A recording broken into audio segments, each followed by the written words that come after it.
Hello, welcome back to our channel.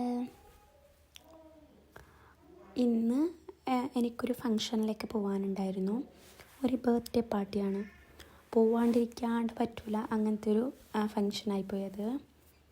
അങ്ങനെ ഞാൻ രാവിലെ എണീറ്റ് ഫങ്ഷനിലേക്ക് പോകാൻ വേണ്ടിയിട്ട് റെഡിയാവുകയാണ്. പിന്നെ ഉണ്ടല്ലോ, ഈ ഫങ്ഷന് കഴിഞ്ഞതിന് ശേഷം എനിക്കൊരു കല്യാണത്തിനും പോകാനുണ്ടായിരുന്നു. അങ്ങനെ ബുഷീന എന്നോട് പറഞ്ഞപ്പോൾ ബുഷീന പറഞ്ഞതാ, നീ ആദ്യം ആ ഫങ്ഷനിലേക്ക് പോ, എന്നിട്ട് നമ്മൾ അവിടെ നിന്ന് നിന്നെ പിക്ക് ചെയ്യാൻ വരാം, എന്നിട്ട് നമുക്ക് കല്യാണത്തിന് ഒരുമിച്ച് പോവാമെന്ന് പറഞ്ഞു.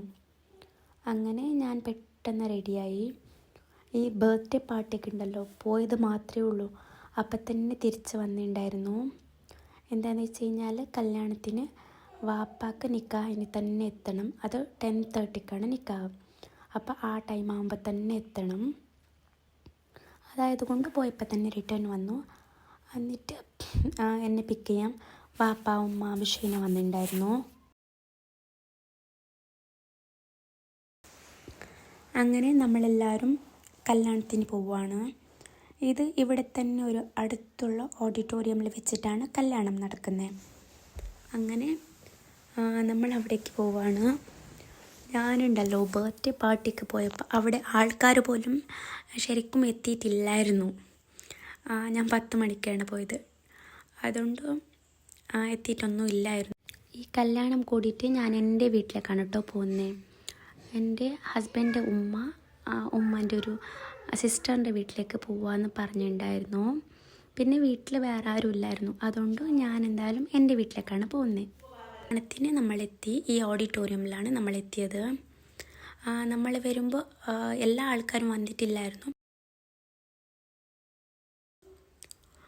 പിന്നെ വന്നപ്പോൾ തന്നെ നമ്മൾ വന്നത് ഈ ജ്യൂസ് കുടിക്കാൻ വേണ്ടിയിട്ടാണ്. നമ്മൾ പോയിടത്തും വന്നിടത്തും എല്ലായിടത്തും ഷുഗർ കെയിൻ കാണാറുണ്ടല്ലേ. ഇവിടെ ഷുഗർ കെയിൻ ജ്യൂസായിരുന്നു. അങ്ങനെ നമ്മൾ കാറിൽ നിന്ന് ഇറങ്ങിയപ്പോൾ തന്നെ ഷുഗർ കെയിൻ ജ്യൂസും കുടിച്ചു. എന്നിട്ട് ഓഡിറ്റോറിയത്തിൻ്റെ അകത്തേക്ക് പോവാണ്. പോകുമ്പോൾ എല്ലാ ആൾക്കാരും എത്തിയിട്ടില്ലായിരുന്നു. ആൾക്കാർ വരുന്നതേ ഉള്ളൂ. ഇവിടെ ഉണ്ടല്ലോ, നമ്മൾ ആദ്യം പോയിട്ട് ബ്രൈഡിനെയാണ് കണ്ടത്. ബ്രൈഡിനൊക്കെ കണ്ടിട്ട് കുറച്ച് ആൾക്കാരോടൊക്കെ സംസാരിച്ചു. അതൊക്കെ കഴിഞ്ഞിട്ട് ഫുഡ് കഴിക്കാൻ വേണ്ടിയിട്ട് പോയി. നമ്മൾ പോയത് വെജാണ്. ഇന്ന് നോൺ വെജ് വേണ്ട എന്ന് വിചാരിച്ചിട്ട് വെജിലേക്കാണ് നമ്മൾ പോയത്. നല്ല ഫുഡായിരുന്നു. ഫുഡൊക്കെ കഴിച്ചു. പിന്നെ കുറച്ച് കഴിഞ്ഞപ്പോൾ ഉണ്ടല്ലോ, പിന്നെ നമ്മൾ വീട്ടിലേക്ക് ഇറങ്ങി. നമ്മൾ ആദ്യം പുറത്തേക്ക് വന്ന് വെയിറ്റ് ചെയ്യായിരുന്നു. വാപ്പ വരാൻ കുറച്ച് ലേറ്റായിപ്പോയി. വാപ്പ പുറത്ത് വന്നാൽ ഒരു 10 മിനിറ്റ് നിൽക്കാൻ പറഞ്ഞിരുന്നു. അങ്ങനെ നമ്മൾ ഓഡിറ്റോറിയമിൻ്റെ പുറത്തായി ഒരു 10 മിനിറ്റ്. അതിന് ശേഷം വാപ്പ വന്നു. അങ്ങനെ വാപ്പ വന്നതിന് ശേഷം നമ്മൾ കാറിൽ കയറിയിട്ട് വീട്ടിലേക്കാണ് തിരിച്ചു വന്നത്. വരുന്ന വഴിക്കുണ്ടല്ലോ, നമ്മുടെ 2 കസിൻസിനെയും പിക്ക് ചെയ്തിട്ടുണ്ടായിരുന്നു. അങ്ങനെ വീട്ടിലേക്ക് വന്നു കുറച്ച് കഴിഞ്ഞപ്പോൾ എന്തെങ്കിലും സ്നാക്സ് ഉണ്ടാക്കാമെന്ന് വിചാരിച്ചു. അങ്ങനെ നോക്കുമ്പോൾ പൊറ്റാറ്റോ ഉണ്ട്, അതുകൊണ്ട് നമുക്ക് വെജ് സമോസ ഉണ്ടാക്കാമെന്ന് വിചാരിച്ചു നമ്മൾ. അങ്ങനെ നമ്മൾ അത് ചെയ്യാൻ പോവുകയാണ്. മൈദയുടെ കുറച്ച് ഉപ്പും കൂടി ചേർക്കാം, എന്നിട്ട് പച്ചവെള്ളത്തിൽ നല്ലോണം കുഴച്ചെടുക്കാം. പക്ഷേ ശ്രദ്ധിക്കേണ്ടത് എന്താണെന്ന് വെച്ച് കഴിഞ്ഞാൽ നല്ലോണം കുഴക്കണം കേട്ടോ. കുറച്ചധികം നേരം ടൈം എടുത്ത് കുഴക്കണം. പെട്ടെന്ന് കുഴച്ചെടുക്കരുത്. കുറച്ച് ടൈം എടുത്തിട്ട് വേണം നല്ലോണം സോഫ്റ്റാക്കിയിട്ട് കുഴച്ചെടുക്കാൻ വേണ്ടിയിട്ട്. ഇപ്പോഴും നമ്മളൊന്നും ഇങ്ങനെ കുഴച്ചിട്ടൊക്കെ ഉണ്ടാക്കാറില്ല. നമ്മളൊക്കെ ആ ഷീറ്റ് കിട്ടൂലേ റെഡിമെയ്ഡ്, ആ ഷീറ്റിലാണ് നമ്മൾ കൂടുതലും ഉണ്ടാക്കാറ്. പിന്നെ ഈ കുഴച്ചിട്ട് പരത്തിയിട്ടൊക്കെ ആദ്യമായിട്ടാണ് കേട്ടോ ഉണ്ടാക്കുന്നത്. അങ്ങനെ ഉമ്മാൻ്റെ ഇൻസ്ട്രക്ഷൻസൊക്കെ എടുത്തിട്ടാണ് നമ്മൾ ഉണ്ടാക്കാൻ പോയത്. അങ്ങനെ സോഫ്റ്റായിട്ട് മാവ് കുഴച്ചു. അതിൻ്റെ മുകളിലേക്ക് ഒരു ടേബിൾ സ്പൂൺ ഓയിലും ചേർത്ത് നന്നായിട്ടൊന്ന് എല്ലായിടത്തും എത്തുന്ന രീതിയിൽ ഒന്ന് തടവി കൊടുക്കുക. എന്നിട്ടൊരു ഒരു 30 മിനിറ്റ്സ് വെക്കുക. ആ ടൈം കൊണ്ട് നമ്മൾ മസാല ഉണ്ടാക്കുകയാണ്. അതിൻ്റെ അകത്തേക്കുള്ള ഒരു ഫില്ലിങ് ഉണ്ടാക്കാനായിട്ട് കുറച്ച് ഓയിൽ ഒഴിച്ചിട്ടുണ്ട്. ഓയിൽ നല്ലോണം ചൂടാവാനായിട്ട് വെയിറ്റ് ചെയ്യുക. ഓയിൽ ചൂടാവുമ്പോൾ പിന്നെ ഉള്ളിയും പച്ചമുളകും ഇട്ട് കൊടുക്കുക. നമ്മൾക്ക് കാര്യമായിട്ട് ഹെവി ഫില്ലിംഗ് ഒന്നും ഉണ്ടാക്കുന്നില്ല. പൊട്ടാറ്റോ വെച്ചിട്ടുള്ള ഒരു സിമ്പിൾ ഫില്ലിംഗ് ആണ്. ഇനിയിപ്പോൾ എന്തായാലും റമദാൻ എത്താനായില്ലേ, പിന്നെ എന്തായാലും എല്ലാ വീട്ടിലും സമൂസ ആയിരിക്കൂലേ. നോമ്പ് വരുമ്പോൾ സമൂസ ഇല്ലാത്ത വീടുകൾ ഭയങ്കര കുറവായിരിക്കും അല്ലേ. നമുക്ക് ബാക്കി നോമ്പ് തുറ എന്തുണ്ട്, ബാക്കി എല്ലാത്തിനും നമ്മൾ എത്ര ഇമ്പോർട്ടൻസ് കൊടുക്കുമോ. ഇപ്പോഴത്തെ ജനറേഷനിൽ ഈ ഒരു സമൂസക്ക് മാത്രമേ തന്നെ ഇമ്പോർട്ടൻസ് വന്നിട്ടുണ്ടല്ലേ. ഇതൊന്ന് ജസ്റ്റ് ഫ്രൈ ആയാൽ അതിലേക്ക് പൊട്ടാറ്റോ ചേർത്ത് കൊടുക്കാം. ഇത് നല്ലോണം കുക്കാവാൻ പാടില്ല, ജസ്റ്റ് ഇങ്ങനെ ഒന്ന് സോട്ട് ചെയ്തെടുത്താൽ മതി. ക്രിസ്പിനെസ് ഒന്നും പോവാൻ പാടില്ല. ക്രിസ്പിനെസ് പോയാൽ അതിൽ അത്രയ്ക്കൊരു ടേസ്റ്റ് ഉണ്ടാവില്ല. ചില ആൾക്കാരെങ്ങനെയാണെന്ന് വെച്ച് കഴിഞ്ഞാൽ ഈ സമൂസേൻ്റെ ഫില്ലിങ് റോ ആയിട്ടാണ് ഉണ്ടാക്കുന്നത്. ഓനിയൻ, ടൊമാറ്റോ, അങ്ങനെ എന്താ റോ വെജിറ്റബിൾസ് എന്തൊക്കെയാണ് വേണ്ടി അതൊക്കെ മസാലപ്പൊടികളൊക്കെ ചേർത്തിട്ട് ഡയറക്റ്റായിട്ട് ഈ ഷീറ്റിലേക്ക് ആക്കിയിട്ട് ഫ്രൈ ചെയ്തെടുക്കലാണ് ചെയ്യാറ്. നമ്മളങ്ങനെയല്ല, ചെറുതായിട്ടൊന്ന് മസാലയാക്കാറുണ്ട്. അതിലേക്ക് കുറച്ച് മഞ്ഞൾപ്പൊടിയും ഉപ്പും ചേർക്കുക. എന്നിട്ട് നല്ലോണം മിക്സ് ചെയ്ത് കൊടുക്കുക. എല്ലായിടത്തും ഈ ഉപ്പൊക്കെ എത്തുന്ന രീതിയിൽ. വെള്ളമൊന്നും തളിച്ചു കൊടുക്കേണ്ട ആവശ്യമൊന്നുമില്ല. ഈ ഓയിലിൽ കിടന്ന് തന്നെ നല്ലോണം മസാല ആയിക്കോളും. പിന്നെ ഉണ്ടല്ലോ, ഇതിലേക്ക് ഹെവി ആയിട്ട് മസാലപ്പൊടികളൊന്നും നമ്മൾ ചേർക്കുന്നില്ല. ഞാൻ ആകെ ചേർക്കുന്ന ബിരിയാണി മസാല മാത്രമാണ്. നിങ്ങൾ നെക്സ്റ്റ് ടൈം ഉണ്ടാക്കുമ്പോൾ എന്തായാലും ഒരു ബിരിയാണി മസാല മാത്രം ചേർത്തിട്ടൊന്ന് ഉണ്ടാക്കി നോക്കും. വെറും ബിരിയാണി മസാല വെച്ചിട്ട് ടേസ്റ്റ് എന്തായാലും ഉണ്ടാവും. പിന്നെ കുറച്ചും കറിവേപ്പിലും ഇട്ട് നന്നായിട്ട് മിക്സ് ചെയ്തെടുക്കാം. കുറേ നേരം മിക്സ് ചെയ്യേണ്ട ഒരു ആവശ്യമില്ല കേട്ടോ. പിന്നെ കുറച്ച് മുളക് പൊടി ഇട്ട് കൊടുക്കണം കേട്ടോ. ഇത് ബിരിയാണി മസാല ഇടുന്ന ടൈമിൽ തന്നെ ഇടേണ്ടതായിരുന്നു, പക്ഷേ എനിക്ക് അപ്പം ഇടാൻ മറന്നുപോയതാണ്. അതുകൊണ്ട് ലാസ്റ്റിൽ കുറച്ച് മുളക് പൊടിയും ചേർത്തിട്ട് നല്ലോണം മിക്സ് ചെയ്യുന്നുണ്ട്. മുളക് പൊടി വിട്ട് നല്ലോണം മിക്സാക്കി വെക്കുക, അത്രയേ ഉള്ളൂ. പിന്നെ എക്സ്ട്രാ ഒന്നും ആഡ് ചെയ്യാനില്ല കേട്ടോ. ഈ മസാല ഒക്കെ ആയിട്ട് കുറച്ച് കഴിയുമ്പോഴത്തേക്കും നമുക്ക് ഈ ചപ്പാത്തി റോൾ ചെയ്തെടുക്കണം, മൈദയുടെ ചപ്പാത്തി കേട്ടോ. എന്തായാലും നമ്മൾ റോൾ ചെയ്യുന്നത് നോക്കി നിങ്ങൾ ചിരിക്കാനൊന്നും പോവണ്ട. ഇതാദ്യമായിട്ടല്ലേ, അങ്ങനെയാണ് ഇതിൻ്റെ ഷേപ്പും കാര്യങ്ങളൊക്കെ ഇങ്ങനെ ആവുന്നേ. അങ്ങനെ മറ്റേ ഈ ചപ്പാത്തി പരത്തൂല്ലേ നമ്മൾ ഗോതമ്പ് കൊണ്ട്, അത്രയ്ക്ക് ഈസി അല്ല കേട്ടോ, കുറച്ച് ടഫാണ് മൈദ. ബിക്കോസ് ഇതൊരു സ്റ്റിക്കി കൺസിസ്റ്റൻസി അല്ല ഇത്. അത് തിരിച്ചും ഒന്ന് എന്താവെന്ന് വെച്ച് കഴിഞ്ഞാൽ വലുതാക്കി നമ്മൾ പരത്തും, വീണ്ടും അത് തിരിച്ച് ചെറുതാവും, അങ്ങനെയൊക്കെ ഉണ്ടാവാറുണ്ട്. നല്ലോണം പരത്താൻ അറിയുന്ന ആൾക്കാരുടെ കാര്യമല്ല കേട്ടോ ഞാൻ പറയുന്നത്, എൻ്റെ പോലത്തെ ആൾക്കാരുടെ കാര്യമാണ്. തിന്നായിട്ട് പരത്തണം കേട്ടോ, എല്ലാ സൈഡും ഒരേപോലെ ആവുന്ന രീതിക്ക് പരത്തിയെടുക്കണം.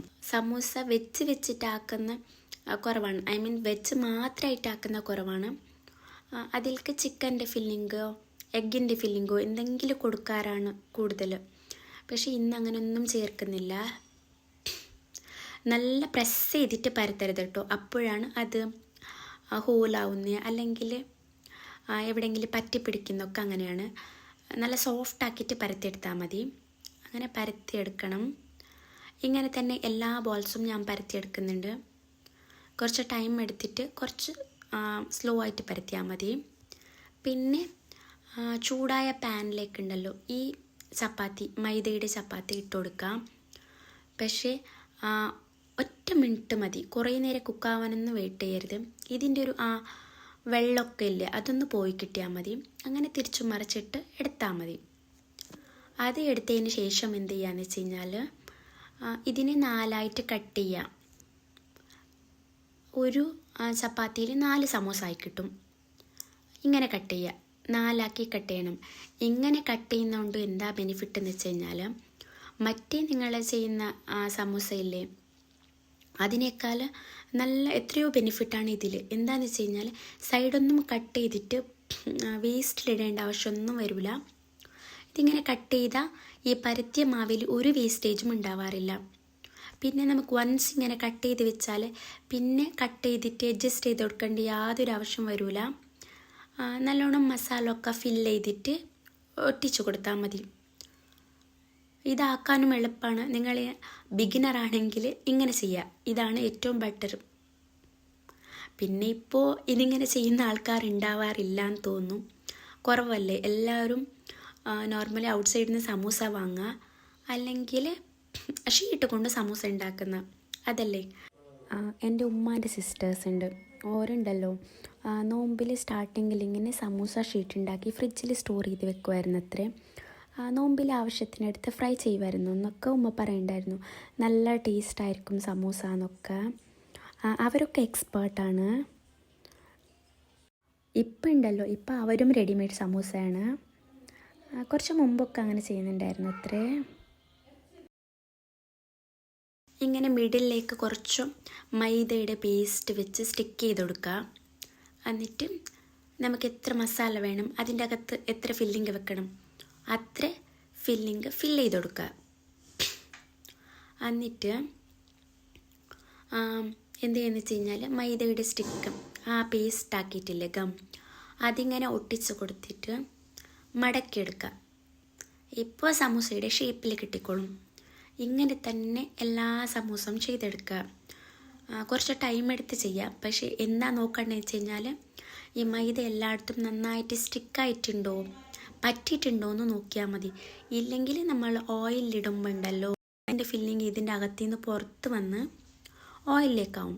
അതുകൊണ്ട് അങ്ങനെ ചെയ്യരുത്. നല്ലോണം സ്റ്റിക്ക് ചെയ്ത് കൊടുക്കണം, അത് ശ്രദ്ധിച്ചാൽ മതി. വേറെ ഒന്നുമില്ല, ഈസിയാണ്. അങ്ങനെ എന്താന്ന് പറയുക, ഭയങ്കര കഷ്ടമൊന്നുമില്ല. ട്രൈ ചെയ്താൽ ചെയ്യാൻ പറ്റിയ സംഭവമാണ്. അങ്ങനെ ഉണ്ടല്ലോ എല്ലാ സമൂസവും അങ്ങനെ തന്നെ ചെയ്തെടുത്തു. നല്ലോണം സ്റ്റിക്കാക്കി കൊടുത്തിട്ടാണ് ഈ സമൂസ ചെയ്തെടുക്കുന്നത്. ഇടയ്ക്കുണ്ടല്ലോ കസിനും ഹെൽപ്പ് ചെയ്യുന്നുണ്ടായിരുന്നു. ഇതിൻ്റെ ഇടയ്ക്ക് ബുഷേനെ ചായ വെച്ചിട്ടുണ്ടായിരുന്നു. അവൾ പറയാം ഇങ്ങനെ ഇത് ഫ്രൈ ചെയ്താകുമ്പോഴത്തേക്കും നമുക്ക് ചായ മാവാണെങ്കിൽ സെറ്റായി എന്ന് പറഞ്ഞിട്ട് ചായം വെക്കുന്നുണ്ടായിരുന്നു. അതിൻ്റെ ഇടയ്ക്ക് ബേബി ഉറങ്ങിയിട്ടുണ്ടായിരുന്നു. അങ്ങനെ അവനും എണീറ്റ് വന്നു. വരുമ്പോൾ തന്നെ നമ്മൾ ചെയ്യുന്ന കണ്ടിട്ട് എന്നോട് കുറേ ചോദ്യങ്ങൾ ചോദിക്കുന്നുണ്ടായിരുന്നു. എന്താ ചെയ്യുന്നത്, ഇതിനെന്താ ചെയ്യണ്ടേ, അങ്ങനെയൊക്കെ ചോദിക്കുന്നുണ്ടായിരുന്നു. പിന്നെ ഞാൻ ഫില്ലിങ് ഇട്ട് തരട്ടെ, എനിക്കൊന്ന് തരുമോ, ഞാൻ സ്റ്റിക്കാക്കട്ടെ, അങ്ങനെ ഇടയ്ക്കിടയ്ക്ക് എന്നോട് പറയുന്നുണ്ടായിരുന്നു. ഒന്ന് താ, ഞാൻ ചെയ്യാം, അങ്ങനെയൊക്കെ പറയുന്നുണ്ടായിരുന്നു. അപ്പോൾ ഞാൻ നിനക്ക് പറ്റൂല എന്ന് പറഞ്ഞാൽ ബേബിക്ക് പറ്റും, ഒന്ന് താ എന്ന് പറഞ്ഞിട്ട് ഇങ്ങനെ സ്നേഹത്തോട് പറയുന്നുണ്ടായിരുന്നു. അങ്ങനെയൊക്കെ നോർമലി എണീറ്റ് വരുമ്പോൾ ഭയങ്കര വാശിയൊക്കെ ആയിരിക്കും. ഇന്ന് കസിൻസിനെയും എല്ലാവരെയും കണ്ടപ്പോൾ എന്തോ സെറ്റായി, അവിടെയൊക്കെ തന്നെ ശരിയായി. കുറച്ചും എണീക്കുമ്പോൾ ചെറിയ കരച്ചിലായിരുന്നു. പിന്നെ എന്തോ ഇന്ന് പെട്ടെന്ന് ശരിയായി. അപ്പോൾ അതുകൊണ്ട് അവനും ഇന്നൊരു ബുദ്ധിമുട്ടും ഉണ്ടാക്കിയിട്ടില്ലായിരുന്നു. നോർമലി എണീച്ച് വന്നാണ്ടല്ലോ കുറേ നേരം കരച്ചിലും കുറേ നേരം അങ്ങനെ തന്നെ ആയിരിക്കും. ഞാൻ തന്നെ എടുക്കണം, മമ്മ നീ തന്നെ എടുക്ക്, നീ തന്നെ താ, അങ്ങനെയൊക്കെ പറയുന്നുണ്ടാവും. അങ്ങനെ സമൂസ ആക്കി കഴിഞ്ഞു. എല്ലാം ഇങ്ങനെ തന്നെ ആക്കിയെടുത്തിട്ടുണ്ട്. ഇനിയിപ്പോൾ വേറെ പണിയൊന്നുമില്ല, നന്നായിട്ട് ഓയിലിട്ട് ഫ്രൈ ചെയ്തെടുക്കുക, അത്ര മാത്രമേ ഉള്ളൂ. അത് കഴിഞ്ഞാൽ നമ്മുടെ സമൂസ റെഡിയായി.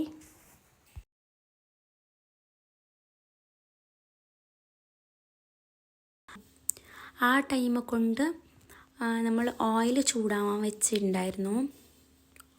ഓയിൽ നല്ലോണം ചൂടായാൽ അതിലേക്ക് സമൂസ ഇട്ട് കൊടുക്കുകയാണ്. ഈ ഓയിലിൽ ഫ്രൈ ചെയ്യുമ്പോൾ എന്താണ് നമ്മൾ ശ്രദ്ധിക്കേണ്ടതെന്ന് വെച്ച് കഴിഞ്ഞാൽ നല്ലോണം തീ കൂട്ടി വെച്ച് ഫ്രൈ ചെയ്യാതിരിക്കുക. നമ്മുടെ സമൂസ നല്ല ക്രിസ്പി ആയിട്ട് വരണമെങ്കിൽ ചെറിയ തീയിൽ ഫ്രൈ ചെയ്യുക. ഫസ്റ്റ് എന്ത് ചെയ്യണം എന്ന് വെച്ച് കഴിഞ്ഞാൽ നല്ലോണം തീ കൂട്ടി വെക്കണം. നല്ലോണം ഓയിൽ വൺസ് നല്ലോണം ചൂടായാൽ പിന്നെ തീ കുറച്ച് വെച്ച് ഫ്രൈ ചെയ്തെടുക്കണം. കുറച്ച് ടൈം എടുത്ത് ഫ്രൈ ചെയ്തെടുക്കണം. അത് സമൂസ ഷീട്ടാണെങ്കിലും അങ്ങനെ തന്നെ ചെയ്യാൻ ശ്രദ്ധിക്കാം. അങ്ങനെ ആകുമ്പോഴത്തേക്കും ഈ സമൂസ നല്ലോണം ക്രിസ്പായി കിട്ടിക്കോളും. പിന്നെ തിരിച്ചു മറിച്ചിട്ട് നല്ലോണം ഫ്രൈ ചെയ്തെടുക്കുക. നല്ലോണം ഫ്രൈ ആയിക്കഴിഞ്ഞാലുണ്ടല്ലോ നമ്മൾ ഇതിൽ നിന്ന് എടുത്ത് മാറ്റാം. ഇതിപ്പോൾ സമൂസ ആയിട്ടുണ്ട് കേട്ടോ. ഇനിയിപ്പോൾ ഇതിൽ നിന്ന് ഓയിലിൽ നിന്ന് എടുത്ത് മാറ്റാം. ഓവർ കരിയാനൊന്നും വെക്കരുത്. ഇതിൽ നിന്ന് എടുത്താലും കുറച്ച് കഴിയുമ്പോൾ കുറച്ച് കളർ മാറിയതുപോലെ എനിക്ക് ഫീൽ ചെയ്തിട്ടുണ്ട്. അതുകൊണ്ട് ഫ്രൈ ആയപ്പോൾ തന്നെ എടുത്ത് മാറ്റാം. നല്ലോണം കരിയാൻ നിൽക്കരുത്. കരിഞ്ഞാൽ പിന്നെ അതിന് ടേസ്റ്റൊന്നും ഉണ്ടാവില്ല, ഒരു കയ്പ്പ് ടേസ്റ്റായിരിക്കും. അങ്ങനെ നമ്മുടെ ഫസ്റ്റ് ബാച്ച് ഫ്രൈ ചെയ്തെടുത്തു. പിന്നെ നമ്മുടെ സെക്കൻഡ് ബാച്ചും ഇങ്ങനെ തന്നെ ഓരോന്നായിട്ട് നല്ലോണം ടൈം എടുത്തിട്ട് ഫ്രൈ ചെയ്യുന്നുണ്ട്. അതിൻ്റെ ഇടയ്ക്ക് കസിന് നമുക്ക് പുറത്ത് പോവാം, ജസ്റ്റ് പുറത്ത് പോയിട്ട് വരാമെന്ന് പറയുന്നുണ്ടായിരുന്നു. അങ്ങനെ ഇത് കഴിഞ്ഞിട്ട് നമുക്ക് ജസ്റ്റ് ഒന്ന് പുറത്ത് പോകാനുണ്ടായിരുന്നു. വെച്ച് കഴിഞ്ഞാൽ ഇതിലുണ്ടല്ലോ മുട്ടയിൽ കോട്ട് ചെയ്തിട്ട് ഇതിന് ബ്രെഡ് ക്രംസിലിട്ടിട്ട് ഫ്രൈ ചെയ്യുകയാണെങ്കിൽ നല്ല ടേസ്റ്റ് ആയിരിക്കും. നമ്മൾ അങ്ങനെയൊക്കെ ചെയ്യാറുണ്ട്. പക്ഷേ ഇപ്പം തന്നെ അത് പരത്തിയൊക്കെ ചെയ്യുമ്പോൾ നല്ല ലെന്തി പ്രൊസീജിയറായിപ്പോയി. പിന്നെ വീണ്ടും ആ ഒരു പ്രൊസീജിയറും കൂടി ആഡ് ചെയ്യാൻ നമുക്ക് പറ്റൂലല്ല. പിന്നെ നമ്മൾ സ്മാർട്ട് വർക്കേഴ്സാണ്, നല്ലോണം ഹാർഡ് വർക്ക് ചെയ്യുന്ന ആൾക്കാരല്ല. അതുകൊണ്ട് ഇവിടെ തന്നെ നിർത്താൻ തീരുമാനിച്ചു. നമ്മൾ ഷീട്ട് വാങ്ങുകയാണെങ്കിൽ ഇപ്പോഴും അങ്ങനെയാണ് ചെയ്യാറ്. അതാവുമ്പോൾ നല്ല ടേസ്റ്റായിരിക്കും. നിങ്ങൾക്കും അതൊക്കെ ഇഷ്ടമല്ലേ? എല്ലാവർക്കും, കൂടുതൽ ആൾക്കാർക്കും അതിഷ്ടമായിരിക്കും. സമൂസ ഒക്കെ ഉണ്ടാക്കി കഴിഞ്ഞു. നല്ല ടേസ്റ്റി ആയിരുന്നു. നമ്മൾ ട്രൈ ചെയ്തും നോക്കിയിട്ടുണ്ടായിരുന്നു. നല്ല ക്രിസ്പി ആയിട്ട് നല്ല ടേസ്റ്റായിരുന്നു. നമ്മൾ ഉണ്ടാക്കിക്കൊണ്ട് പറയുകയൊന്നുമല്ല കേട്ടോ. പിന്നെ നമ്മൾ സേമിയ പായസം ഉണ്ടാക്കുകയാണ്. അങ്ങനെ ഒരു അടികട്ടിയുള്ള പാത്രം വെച്ചിട്ട് അതിലേക്ക് കുറച്ച് ഗീ ഇട്ട് കൊടുക്കുകയാണ്. അതൊന്ന് നല്ലോണം ചൂടായി വരുന്ന ടൈമിലുണ്ടല്ലോ അതിലേക്ക് നട്ട്സ് ആഡ് ചെയ്യാം. നമുക്ക് കാഷ്യൂനട്ട് മാത്രമേ നമ്മൾ ആഡ് ചെയ്യുന്നുള്ളൂ. ഈ റൈസിൻസ് ഉണ്ടല്ലോ അത് നമുക്ക് ടേസ്റ്റ് ഇഷ്ടമല്ല. അതൊരു പൊളി പോലെ ഒന്ന് സോഫ്റ്റ് പോലെ പായസത്തിൽ കടിക്കാൻ കിട്ടുമ്പോൾ നമുക്കത്രയ്ക്ക് ഇഷ്ടമല്ല. അതുകൊണ്ട് നമ്മൾ ആ ഒരു സ്റ്റെപ്പ് സ്കിപ്പ് ചെയ്തിട്ട് കാഷ്യൂനട്ട് മാത്രമേ ആഡ് ചെയ്യുന്നുള്ളൂ. ഇത് കുറച്ചധികം കാഷ്യൂനട്ട് ഇടാൻ വേണ്ടിയിട്ട് വെച്ചിട്ടുണ്ടായിരുന്നു. ഈ ഗീ ഒന്ന് ചൂടാവുന്ന ടൈമിൽ അത് നമ്മൾ കഴിച്ചിട്ടുണ്ടായിരുന്നു. ഇത് ചൂടായി കഴിഞ്ഞാൽ ഈ പാത്രത്തിൽ നിന്ന് എടുത്ത് മാറ്റാം. ഇതിപ്പോൾ ആയിട്ടുണ്ട്. ഇത് നമ്മൾ പാത്രത്തിൽ നിന്ന് എടുത്ത് മാറ്റാണ്. പിന്നെ ഉണ്ടല്ലോ ഇതിൽ നിന്ന് എടുത്ത് മാറ്റിയ ഇതിലേക്ക് തന്നെ നമ്മുടെ സേമിയ ഇട്ട് കൊടുക്കുകയാണ്. നമ്മൾ നൈസായിട്ടുള്ള ആ കുനാഫൊക്കെ ചെയ്യുന്ന സേമിയയില്ലേ, അതാണ് കേട്ടോ ഇടുന്നത്. നിങ്ങൾക്ക് വേണമെങ്കിൽ കുറച്ച് തടിയുള്ള തിക്കായിട്ടുള്ള സേമിയയില്ലേ, അതും ആഡ് ചെയ്ത് കൊടുക്കാം. നമുക്ക് ഇതാണ് ഒന്നുകൂടെ ടേസ്റ്റായിട്ട് ഫീൽ ചെയ്യുന്നത്. അതുകൊണ്ട് ഈ സേമിയ ഇട്ടുകൊടുത്തു നല്ലോണം ഫ്രൈ ചെയ്തെടുക്കാം. ഇത് ഓവറൊന്നും നമ്മൾ റോസ്റ്റ് ചെയ്യുന്നില്ല. എന്താണെന്ന് വെച്ച് കഴിഞ്ഞാൽ ഇത് റോസ്റ്റഡ് സേമിയ ആയിരുന്നു. റോസ്റ്റഡ് സേമിയ ആണേലും കുറച്ച് ഒന്ന് റോസ്റ്റ് ചെയ്യുന്നത് നല്ലതാണെന്ന് തോന്നി, അതുകൊണ്ടാണ് അങ്ങനെ ചെയ്യുന്നത്. പിന്നെ അതിലേക്ക് പാലൊഴിച്ച് കൊടുക്കുന്നുണ്ട്. പാലൊഴിച്ച് പാടെ ഉണ്ടല്ലോ നല്ലോണം മിക്സ് ചെയ്ത് കൊടുക്കുന്നുണ്ട്. ഇത് അടിയിലൊന്നും പിടിക്കാതിരിക്കാൻ വേണ്ടിയിട്ട്. പിന്നെ ഇതിലേക്ക് കണ്ടൻസ്ഡ് മിൽക്ക് ആഡ് ചെയ്ത് കൊടുക്കാം. നിങ്ങൾക്ക് വേണമെങ്കിൽ കണ്ടൻസ്ഡ് മിൽക്ക് മാത്രമായിട്ട് ആഡ് ചെയ്ത് കൊടുക്കാം. പക്ഷേ നമ്മൾ ഷുഗറും കണ്ടൻസ്ഡ് മിൽക്കും രണ്ടും മിക്സ് ചെയ്തിട്ടാണ് ആഡ് ചെയ്ത് കൊടുക്കുന്നത്. കണ്ടൻസ്ഡ് മിൽക്ക് ഇട്ടപ്പോൾ തന്നെ മിക്സ് ചെയ്യണം കേട്ടോ. അതിന് ശേഷം പഞ്ചസാര ഇട്ട് കൊടുത്ത് പിന്നെ ഒരു നുള്ളു ഉപ്പിട്ടിട്ടുണ്ടായിരുന്നു. ഇതൊക്കെ ഇട്ടിട്ട് നല്ലോണം മിക്സ് ചെയ്തെടുക്കണം. നല്ലോണം മിക്സ് ചെയ്ത് കൊടുക്കാം. ഇളക്കിക്കൊണ്ടിരിക്കണം കേട്ടോ, അടിയിലൊന്നും പിടിക്കാതിരിക്കാൻ വേണ്ടിയിട്ട്. പിന്നെ ഈ ഒരു പാല് ഒന്ന് കുറുകി വരാൻ വേണ്ടിയിട്ട് വെയിറ്റ് ചെയ്തിട്ടുണ്ടായിരുന്നു. പാല് കുറുകി വരാണെങ്കിൽ നല്ല ടേസ്റ്റായിരിക്കും. അതുകൊണ്ട് കുറച്ച് കുറുകി വരാൻ വേണ്ടിയിട്ട് വെയിറ്റ് ചെയ്തിട്ടുണ്ടായിരുന്നു. അങ്ങനെ സേമിയ വെന്തോന്ന് ഇടയ്ക്ക് നോക്കിയിട്ടുണ്ടായിരുന്നു കേട്ടോ. ഇത് പെട്ടെന്ന് വെന്തും കിട്ടും, ഇത് നേരിയ സേമിയല്ലേ. പിന്നെ കുറച്ച് ഏലക്കം ചേർത്തിട്ടുണ്ടായിരുന്നു, ചതച്ചിട്ട് ഏലക്ക ചേർത്ത് കൊടുത്തു. എന്നിട്ട് നല്ലോണം മിക്സ് ചെയ്തു. ഈ ടൈമിൽ പഞ്ചസാര, ഉപ്പ് ഇതൊക്കെ ബാലൻസ്ഡ് ആണോ എന്ന് നോക്കിയിട്ടുണ്ടായിരുന്നു. ഉപ്പ് ചേർക്കുമ്പോൾ ഒരു സ്വീറ്റ് ബാലൻസ് ആയി കിട്ടും, അതുകൊണ്ടാണ് കുറച്ച് ഉപ്പ് ചേർക്കുന്നത്. ഇത് നന്നായിട്ട് തിളച്ച് വരുന്നുണ്ട്. ഈ തിളച്ച് വരുന്ന ടൈമിലുണ്ടല്ലോ, ഇപ്പം നല്ല മണം വരുന്നുണ്ട് കേട്ടോ. ഇപ്പം കാഷ്യൂനട്ട് ഇട്ട് കൊടുക്കുകയാണ്. പിന്നെ കുറച്ച് നെയ്യ് ഇട്ട് കൊടുക്കുകയാണ്. നെയ്യ് അവസാനം ഇടുമ്പോൾ അതിനൊരു പ്രത്യേക ടേസ്റ്റാണ്, ഒരു പ്രത്യേക ഫ്ലേവർ കിട്ടുന്ന പോലെ ഫീൽ ചെയ്യും നമുക്ക്. അതുകൊണ്ട് കുറച്ച് നെയ്യും ചേർത്ത് കൊടുത്തിട്ട് ഒന്ന് മിക്സ് ചെയ്താൽ മതി.